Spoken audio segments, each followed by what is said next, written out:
Inilah rahasia bisnis orang Tionghoa. Kalian pasti udah gak asing kan dengan statement orang Tionghoa atau orang Cina itu suka berbisnis. Dan mereka itu rata-rata pada kaya-kaya ya kan? Setiap kali kita mengunjungi pusat perbelanjaan atau pertokoan, seringkali nih kita ngejumpain pedagang Tionghoa. Bahkan, jumlah pedagang keturunan Tionghoa itu mendominasi atau lebih banyak dibandingkan pedagang dari etnis lainnya di Indonesia. Pedagang dengan etnis Tionghoa ini juga menjual barang dagangan yang beragam. Ada yang jualan baju, perlengkapan rumah tangga, dan ada juga yang jadi pemilik toko perhiasan. Kalau kita ngomongin perusahaan dan perdagangan yang digeluti orang Tionghoa ini tuh bisa dicocok logikan sama 9 naga di Indonesia. Kalian tahu nggak sih? Isunya, orang-orang yang mengendalikan ekonomi Indonesia itu, anggota yang diklaim bagian dari 9 naga itu adalah orang-orang etnis Tionghoa. Bahkan, dari website resmi Forbes pun nggak bisa dipungkiri bahwa banyak dari mereka yang berada di puncak ekonomi Indonesia, termasuk beberapa di antara mereka juga masuk ke dalam 10 orang terkaya di Indonesia. Sensus ini juga dihitung ketika di tahun 2010 yang mana hasil sensus tersebut menyebutkan bahwa populasi Tionghoa pun mencapai 2,8 juta jiwa atau sekitar 1,2% dari penduduk Indonesia.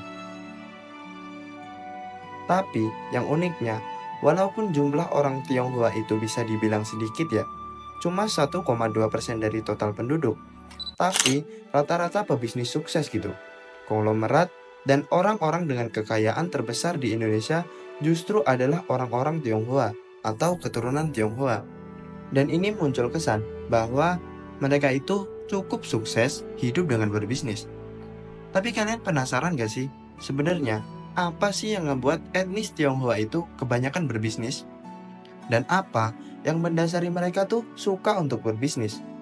Nah, di video kali ini gue mau bahas nih, kenapa ya rata-rata orang Tionghoa itu suka dan sukses dalam berbisnis. Dan bisa aja, mungkin trik-trik di sini bisa kamu lakukan untuk usaha kalian. Jangan lupa, simak sampai habis ya video ini. Bagi orang Tionghoa, budaya kerja dan ketekunan adalah salah satu faktor utama kenapa mereka suka berbisnis. Bahkan, menurut buku berjudul Rahasia Bisnis Orang Cina menyebutkan bahwa dunia orang Tionghoa adalah di bidang perdagangan, di mana mereka tuh suka dan tertarik gitu untuk berdagang. Orang Tionghoa juga percaya bahwa hanya dengan berdaganglah mereka dapat menjadi kaya dan meningkatkan taraf hidupnya. Buku ini juga menyebutkan orang Tionghoa dengan dunia perdagangan mereka tuh bersatu menjadi entitas yang tidak dapat dipisahkan. Jadi, antara orang Tionghoa dan bisnis itu kayak dua hal yang gak bisa diputus gitu.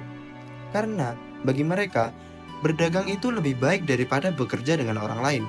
Jadi, mereka yang berdagang itu dianggap sebagai golongan yang matang secara finansial. Jadi nggak heran ya, kalau orang Tionghoa itu cenderung menggeluti perdagangan. Karena hal ini adalah cara mereka untuk meningkatkan status sosial dan ini meningkatkan kedudukan mereka di masyarakat. Menurut orang Tionghoa, kalau mau lebih sukses dari orang lain, maka satu-satunya cara adalah bekerja dengan lebih giat dan rajin daripada yang lain. Cara inilah yang dijalankan oleh kebanyakan pemimpin dan ahli perdagangan Tionghoa yang sukses. Jadi, gak heran ya kalau banyak dari mereka yang berhasil. Karena usaha dan ketekunan mereka yang sangat sungguh-sungguh. Tetapi, keberhasilan dan kekayaan yang mereka rasakan pun itu gak datang dalam sekejap mata. Tapi juga butuh proses gitu, sebagaimana mestinya. Orang, ketika membangun usaha, pastikan membutuhkan proses yang cukup panjang. Itulah kenapa bekal utama mereka dalam berbisnis adalah semangat, keyakinan, dan usaha yang enggak mengenal kata bosan.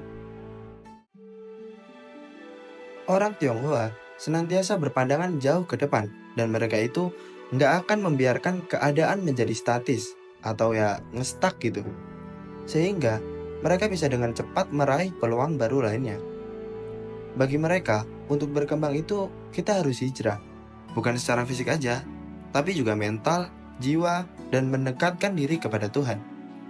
Percaya nggak percaya, Tuhan itu adalah penentu kita bakal sukses dan enggaknya. Jadi, kalau mau sukses, ya dekati Tuhan dengan cara berdoa menurut agama dan keyakinan masing-masing ya. Orang Tionghoa itu nggak begitu takut dengan persaingan dan kerugian. Justru, hal itu dapat meningkatkan inovasi produktivitas, kreativitas, dan banyak memberikan pengalaman berharga bagi mereka.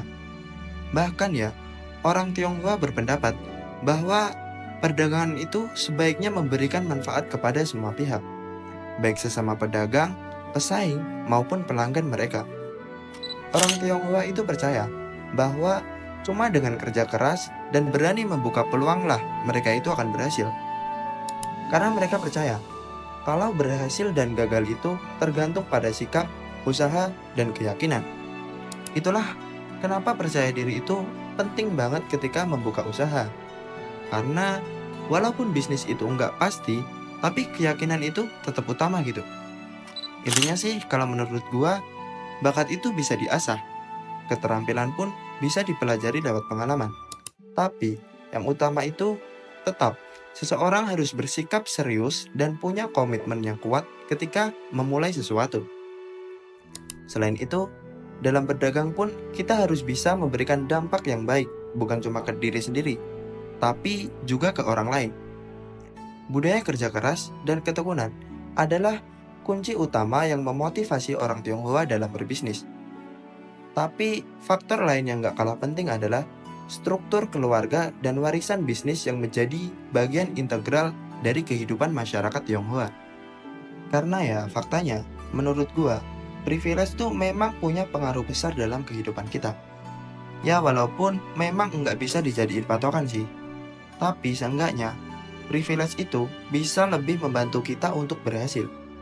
Ibaratnya, privilege itu kayak tools kita gitu untuk memperbesar peluang keberhasilan. Dalam komunitas Tionghoa, bisnis ini sering kali menjadi warisan yang diwariskan dari satu generasi ke generasi berikutnya. Makanya, kalau kita lihat, ya banyak orang konglomerat di Indonesia yang dia tuh nerusin usaha orang tuanya. Jadi ini tuh kayak estafet gitu, dari generasi ke generasi. Memang nggak bisa kita pungkiri, struktur keluarga yang kuat tuh mendukung pembelajaran dan pertumbuhan di dunia bisnis sejak dini. Di mana keterlibatan keluarga dalam pengelolaan bisnis ini tuh menciptakan ikatan emosional dan tanggung jawab yang mendalam terhadap keberlanjutan usaha. Jadi, bagi orang Tionghoa, anak yang sejak dini itu diajarin secara nggak langsung dari keluarga mereka nggak melulu tentang kekayaan dan bisnis, tetapi juga mindset dan psikologi. Karena cara pandang kita terhadap uang ditentukan oleh dengan siapa kita dilahirkan.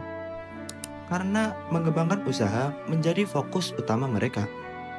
Mereka tuh jadi paham bahwa investasi waktu, energi, dan sumber daya dalam bisnis keluarga ini akan membawa manfaat dalam jangka panjang.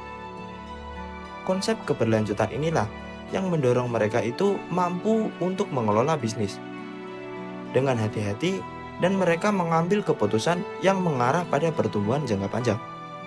Jadi, nggak heran kalau kita lihat keturunan orang Tionghoa itu juga bakal sukses dan kaya raya. Di keluarga Tionghoa juga sering dikenal dengan kedisiplinan dan pengelolaan keuangan yang baik. Bahkan, prinsip-prinsip ini turun-temurun diwariskan dari generasi ke generasi, di mana ini akan menjadi bekal untuk anak-anak di bawahnya tentang kedisiplinan. Mulai dari perencanaan anggaran investasi dan pengelolaan risiko yang hati-hati. Selain itu, kemampuan untuk memahami dunia bisnis secara mendalam juga didorong oleh pendidikan formal dan informal di bidang bisnis, di mana banyak warga Tionghoa itu memberikan pendidikan yang tinggi terhadap bisnis, supaya jadi bekal buat mereka dalam menjalani bisnis. Kalau kita ngomongin kesuksesan bisnis orang Tionghoa nih, nggak bisa dilepasin gitu dari keberadaan jaringan dan dukungan komunitas. Karena kolaborasi antar bisnis dalam komunitas Tionghoa ini tuh sering memberikan keuntungan strategis dan peluang baru. Mulai dari sharing pengalaman, saran bisnis, akses ke modal, dan sumber daya lainnya. Inilah pentingnya relasi, di mana lo itu bisa mendapatkan suatu hal tanpa harus susah payah cari sana-sini. Dan memang, kalau dipikir secara realistis, manusia itu adalah makhluk sosial. Jadi, relasi itu penting banget gitu. Misal nih, ketika lo punya skill, tapi nggak punya relasi, jelaslah lo pasti akan kesulitan untuk memonetisasi skill tersebut.